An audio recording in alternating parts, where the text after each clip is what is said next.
Namaskar friends, myself Deepak Kumar Rath. I welcome you to the digital media of Uday India and in India Things.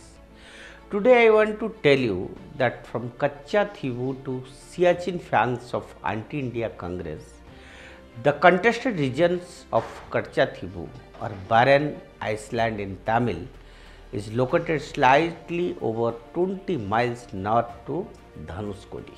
It is a deserted 285-acre isle that was created by volcanic eruption in the 14th century. Enshrouded in the maw of forgetfulness, Katchatheevu has managed to occasionally burst back into focus, most notably when Prime Minister Narendra Modi made a startling revelation on X, formerly known as Twitter, yesterday. And eye-opening and startling facts. New facts reveal how Congress callously gave away Katchatheevu. This was angered by every Indian and reaffirmed in people's minds. We can't ever trust Congress if you know the fact. He posted, Prime Minister in fact posted on Twitter. And according to some reports, records discovered by BJP Tamil Nadu chairman K. Annamalai appear to suggest that Congress never gave the small inhabited Iceland much thought, leading to the Prime Minister's post. Jawaharlal Nehru reportedly even said that he would not think twice about giving up claims to the island and its whole.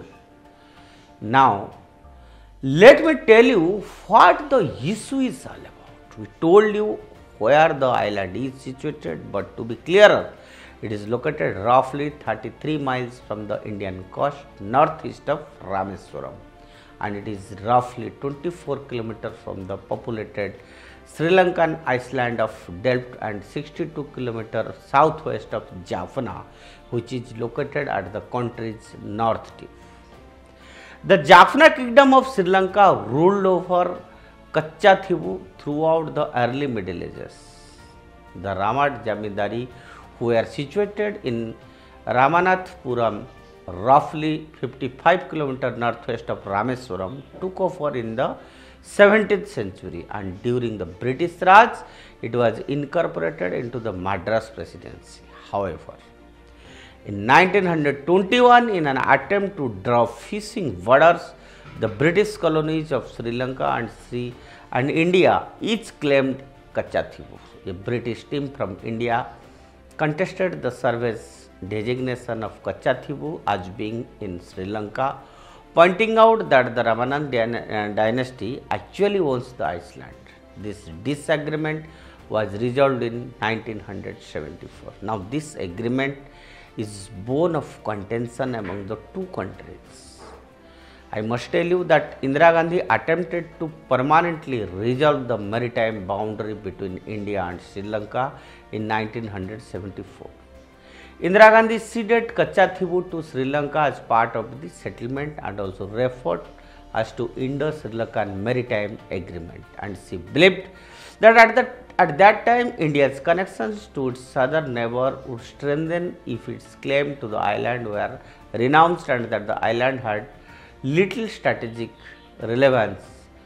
She ceded it. Yes, you heard it right.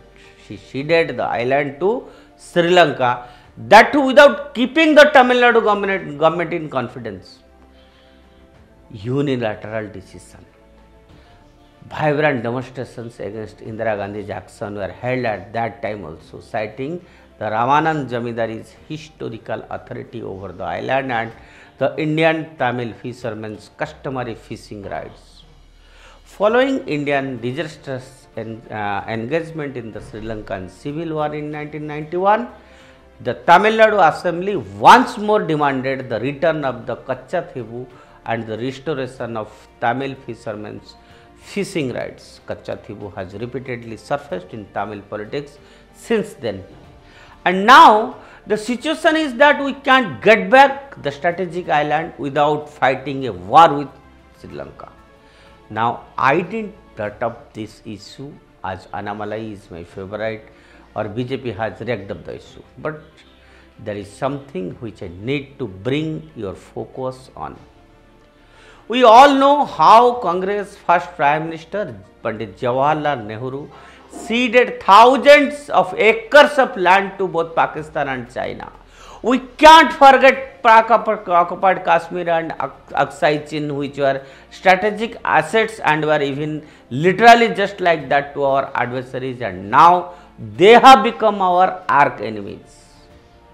Likewise, Indira Gandhi ceded Katchatheevu to Sri Lanka against a strategic asset in Indian Ocean. These are historical blunders for which we are paying now. But what about the latest blunder which was stopped by the army? Else we would have been on Remokaram of Pakistan. The Congress has a well-known fondness for Pakistan, particularly the Gandhi Vadra family.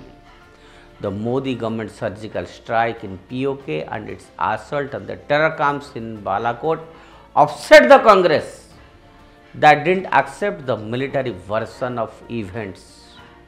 It is also well known that attempts to demilitarize Siachen glacier, which would have meant handling the glacier over to Pakistan, had been made by Sonia controlled UP administration at least since 2005, and prior to then similar plans were put forth by Prime Minister Rajiv Gandhi in 1989 and Narasimha Rao in 1992. These succeeding Congress administrations were intent on making the same error that Nehru had made in 1948. At a height of 24,000 feet, the 70-kilometer long Siachen glacier blocks directly communication between POK and China. From there, the Indian Army can observe China-built infrastructure outside the line of control, as well as the Gilgit and Baltistan regions of Pakistan. It is regarded as India's natural defense. Prime Minister Manmohan Singh said on 13 June 2005 when speaking to the soldiers at the Siachen base camp, saying it was extremely hard to live on the highest battleground Siachen. He went on to say, now the time has come that we make efforts that this is converted from a point of conflict to symbol of peace. The Indian Army was accused of needlessly spending more than 3,000 crore rupees annually to keep control of the glacier, where hundreds of soldiers perished from the bitter cold.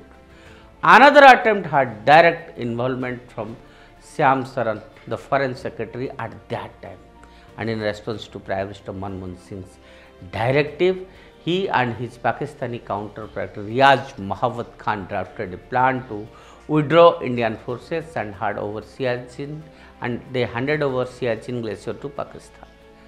In response to Singh's request, he attended a number of meetings with officials from the military, home and finance ministry, as well as with Army Chief J.J. Singh and heads of the intelligence agencies. However, Defense Minister Pranab Mukherjee's resistance caused the project to stall.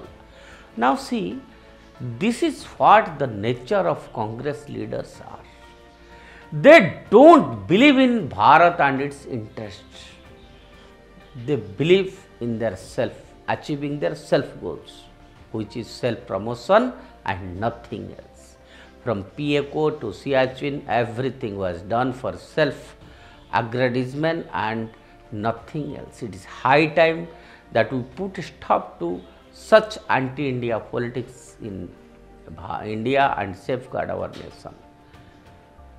Friends, as I told you, this is a very serious issue, and this is a time the people of India, the citizen of largest democracy, before voting, they must understand the ideologies, they must understand the intentions of different political parties, because general elections are ahead.